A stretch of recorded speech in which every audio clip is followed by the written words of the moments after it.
Hola, nosotros somos Andrea y Clemente. En la presentación de hoy hablaremos sobre anestesia total intravenosa en pediátricos, la cual es una técnica que muchos tienen temor de utilizarla en esta etapa de la vida, debido a que existen barreras importantes para su uso, tales como falta de equipo y familiaridad con la técnica, monitorización de la profundidad de la anestesia y preocupaciones sobre la seguridad de la infusión prolongada de ciertos fármacos, por ejemplo, el propofol, que suele ser el fármaco de base en TIVA. Declaramos no tener conflicto de interés. Dentro de las indicaciones que se conocen para el uso de TIVA pediátrica podemos tener tres enfoques.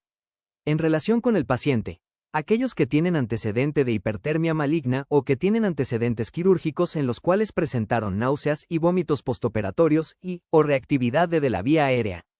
Cirugía. Aquellas cirugías de vía aérea que tengan requisito de monitorización de potenciales evocados, por ejemplo, cirugía de escoliosis, cirugía del oído medio, procedimientos con alto riesgo de náuseas y vómitos postoperatorios, tales como estrabismo, amigdalectomía y adenoidectomía. Procedimientos distintos a cirugía, por ejemplo, en resonancia magnética. De igual forma hay ciertas contraindicaciones, algunas de manera absoluta y otras de manera relativa. Relativa: shock grave no reanimado o disfunción cardíaca. Absoluta: pacientes con enfermedad mitocondrial, ya que estarían con mayor predisposición a desarrollar síndrome de infusión por propofol. La TIVA es una técnica que ofrece diversas ventajas. 1. Disminuye el riesgo de náuseas y vómitos postoperatorios. 2. Disminuye la reactividad de las vías respiratorias, laringoespasmo y broncoespasmo. 3. Disminuye el delirio de emergencia, el cual es un estado transitorio de confusión, desorientación y agitación que aparece durante la recuperación de la anestesia general. 4. Disminución de contaminación por gases. A pesar de ser una técnica que ofrece bastantes ventajas, puede presentar de igual manera desventajas. 1. Es necesario un acceso intravenoso, el cual en un paciente pediátrico presenta cierto reto, lo que lleva a requerir una inducción con anestésicos inhalados para colocar dicho acceso. 2. La monitorización, principalmente cuando hablamos en niños menores de 1 año de edad. 3. Dolor en sitio de inyección, hablando sobre todo de la infusión de propofol. 4. Mayor precaución en procedimientos prolongados o en pacientes con obesidad. Ahondando en la importancia de la colocación de una vía intravenosa en pediátricos, es necesario tener ciertas consideraciones como la edad del paciente, ansiedad, si preexiste un desorden conductual, comorbilidades, si se prevé dificultad para la obtención de una vía intravenosa. Esto con la finalidad de aplicar estrategias para la obtención de una vía intravenosa. Las estrategias las podemos clasificar en no farmacológicas y farmacológicas. No farmacológicas: padres presentes, distracción con juguetes o dispositivos electrónicos o aplicar estabilización manual de la extremidad. Farmacológicas: midazolam vía oral, dexmedetomidina intranasal, anestesia local tópica. La única estrategia que puede seguir posterior a no haber funcionado las estrategias anteriores o aplicarla desde un inicio es la inducción con anestésicos inhalados. Es de suma importancia tener en consideración que la farmacocinética y la farmacodinamia cambian en los pediátricos, no son adultos pequeños, ya que existe cambios en su volumen de distribución, depuración y sensibilidad a los fármacos. Si tomamos el modelo tricompartimental para explicar TIVA en pediátricos, a diferencia de los adultos, los niños presentarán mayor volumen de distribución por la composición corporal, menor unión a proteínas y, debido a que ellos tienen menor composición de grasa corporal, hay menos depósito lento, sobre todo en neonatos. Como consecuencia de esto, las dosis de inicio y mantenimiento para TIVA se verán alteradas y necesitarán ajuste de acuerdo a las características de cada niño y dependiendo de la etapa de desarrollo en la que se encuentre. Una característica importante es el volumen de agua corporal total. Como podemos observar en la tabla, el volumen de agua corporal va a ser mayor en neonatos a comparación de niños mayores de 1 año y adultos. Por lo tanto, esto contribuye a que haya un volumen de distribución aumentado, sobre todo en fármacos hidrosolubles, lo cual conlleva a que haya una menor concentración plasmática inicial y por lo tanto se requiera una mayor dosis para lograr nuestro objetivo. A diferencia de los fármacos liposolubles, en niños más pequeños, principalmente neonatos, hay menor tejido graso, por lo que el volumen de distribución está disminuido y se presenta un mayor riesgo de aumento en la concentración plasmática. Otras características importantes de la farmacocinética que se verán alteradas es el aclaramiento y los tiempos de vida media contextual. El aclaramiento se ve alterado debido a la maduración de ciertos sistemas implicados para este paso, por ejemplo. 1. El volumen de filtrado glomerular en un neonato es del 30% en función al de un adulto, alcanzando su volumen total entre los 8 y 12 meses de nacimiento. 2. La función tubular madura se alcanza entre los 12 y 18 meses. 3. En el caso de la función hepática, encontramos diferentes sistemas enzimáticos inmaduros al nacer, mejorando su expresión y función en los primeros meses de vida. Los tiempos de vida media contextual, que es equivalente al tiempo de recuperación de conciencia dependiente de la dosis, se verá afectado secundario a que depende del aclaramiento, relacionándolo con lo anterior mencionado sobre el desarrollo y del tiempo de infusión. En la farmacodinamia cambia, principalmente en neonatos, por la maduración de los metabolizadores enzimáticos, los cuales alcanzan su madurez en los primeros meses de vida. En relación con el sistema nervioso central, ciertos aspectos del desarrollo inician desde la gestación hasta tiempo posterior al nacimiento, como las sinapsis neuronales comienzan alrededor de la semana 20 de gestación, alcanzado un máximo alrededor de 1 a 2 años de vida. Actividad de los sistemas de neurotransmisores y receptores GABA alcanzan su punto máximo durante el segundo y tercer trimestre.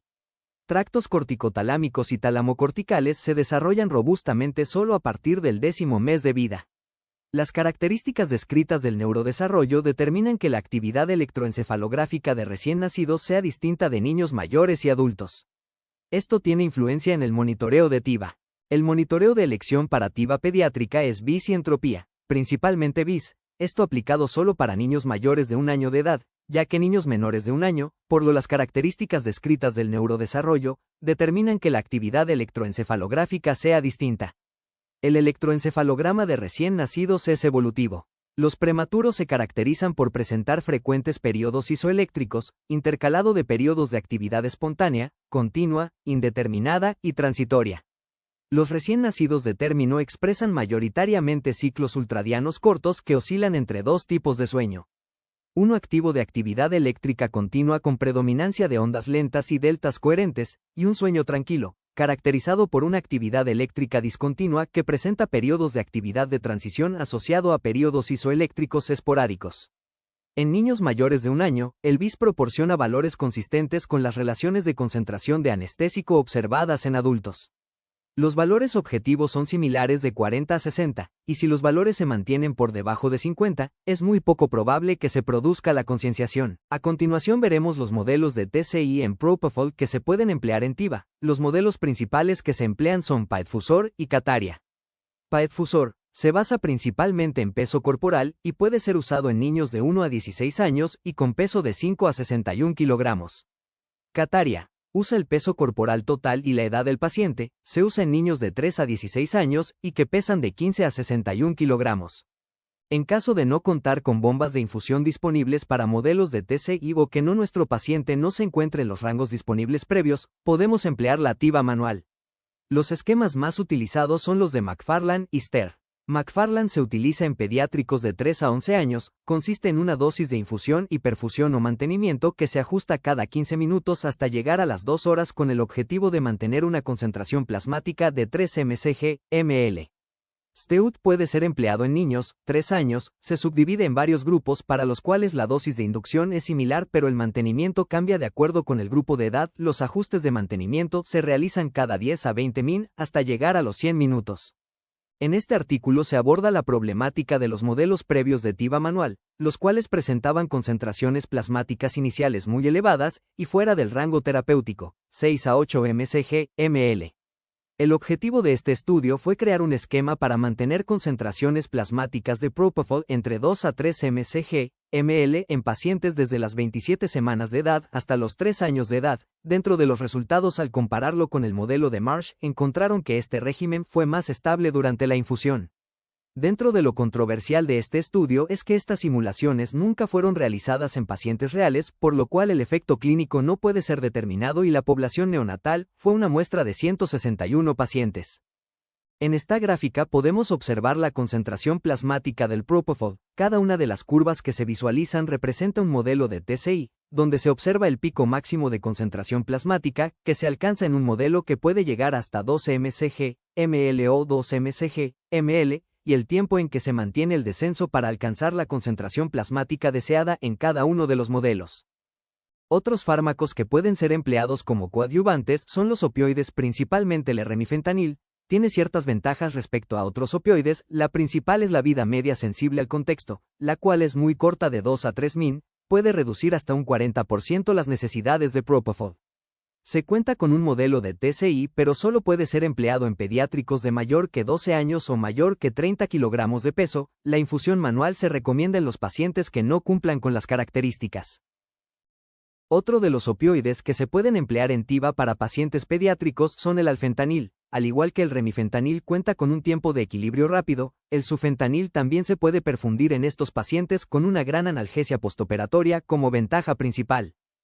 La dexmedetomidina, al ser un agonista del receptor alfa-2, nos puede ayudar a disminuir el consumo de opioides en estos pacientes, y puede ser empleado en cirugías donde el paciente necesita mantener la respiración espontánea. Tiene un efecto que aumenta la permeabilidad de la vía aérea. Solo se tiene que tener en cuenta que en perfusiones mayor que 8 horas su eliminación puede tardar hasta 250 minutos. En algunos estudios se ha visto que la perfusión con dexmedetomidina en pacientes pediátricos se asocia con un mejor despertar posterior al cese de la TIVA. La ketamina no cuenta con modelo TCI actualmente, por lo tanto su uso solo puede ser mediante TIVA manual, asociado con un gran efecto analgésico en estos pacientes y una menor depresión respiratoria. Algunos lo consideran de elección en estos pacientes. Sin embargo, uno de los principales efectos adversos son las alucinaciones y que puede existir un incremento en las secreciones de la vía aérea. Artículo de revisión sistematizada y metaanálisis que comparar el dolor postoperatorio en pacientes sometidos a cirugía bajo anestesia general y que se haya empleado propofol o sevoflurano como anestésico principal o de mantenimiento. Los pacientes que fueron incluidos en este artículo se catalogaron como ASA 1 a 2 y con edades variables de 2 meses hasta 16 años con procedimientos quirúrgicos como reparación de hernias, orquidopexia, corrección de estrabismo, cirugía baja abdominal. En el diagrama de flujo podemos apreciar que el total de artículos obtenidos de las bases de datos fue de 1812, de los cuales 466 fueron duplicados y 1311 no cumplían con el requisito del objetivo a comparar. Por lo tanto, solo 35 y de estos 9 artículos no se lograron recuperar, dando como resultado 26 de los cuales al momento de leer los 10 se excluyeron porque no medían el dolor de una forma adecuada y el total de estudios a revisión fue 13. En este forest plot se compara el dolor postoperatoria en el grupo de sevoflurane y propofol, donde los principales estudios que son significativos son Auerswald 2105 y Cohen 2010 favoreciendo el propofol. Los modelos de efecto de calidad y aleatorios determina que los pacientes expuestos a sevoflurane presentan casi el doble de probabilidad de tener dolor postoperatorio. Este estudio cuenta con una heterogeneidad media, 55.6%. El forest plot de la izquierda nos menciona las herramientas que se usaron para medir el dolor postoperatorio. Los principales estudios significativos fueron Auerswald, Hassani y Shakeshade, donde se puede concluir que pacientes expuestos a sevoflurano tienen 3 veces más probabilidad de presentar dolor. Sin embargo, a la derecha vemos el porcentaje de pacientes con requerimiento de analgesia de rescate, donde solo un estudio favoreció al propofol, pero los modelos QE y RE no muestran una diferencia significativa. Por lo tanto, no existe diferencia clara entre los fármacos empleados. Conclusión: a pesar de que los resultados de este metaanálisis favorecen al propofol, este estudio presenta un sesgo sobre los otros medicamentos que fueron empleados en la anestesia general de estos pacientes. No menciona si usaron algún opioide, y cómo fue la perfusión, dosis o mantenimiento del mismo, y cómo este afecta el dolor postoperatorio, por lo cual no se puede determinar si el dolor postoperatorio se debe al propofol o sevoflurano o a las diferencias entre los coadyuvantes empleados en la anestesia.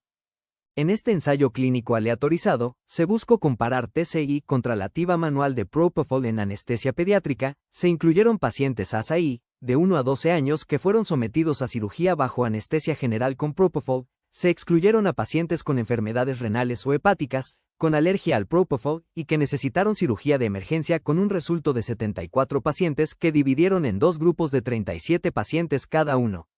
El monitoreo de la profundidad anestesia se llevó a cabo mediante el BIS con un objetivo entre 40 a 60, donde el anestesiólogo podía cambiar las dosis en caso de que el BIS estuviera fuera del rango establecido. Como resultados importantes, el grupo de TCI midió el porcentaje de tiempo que los pacientes pasaron con un BIS superior a 60 TCI 10.2% y TIVA manual 23.2%. Sin embargo, el grupo de TCI tuvo un mayor consumo del fármaco con 16.7 mg por kilogramo PERHOURVS 14.6 mg por kilogramo PERHOUR. En la imagen vemos la comparación entre el mantenimiento del BIS en minutos y valor. El grupo de TCI se aprecian menos oscilaciones bruscas y los pacientes tienen pocas salidas de los parámetros establecidos, comparado con la infusión manual en donde se observa que muchas líneas salen del límite superior de 60 y las oscilaciones son más bruscas por lo cual el control es menos preciso en este grupo.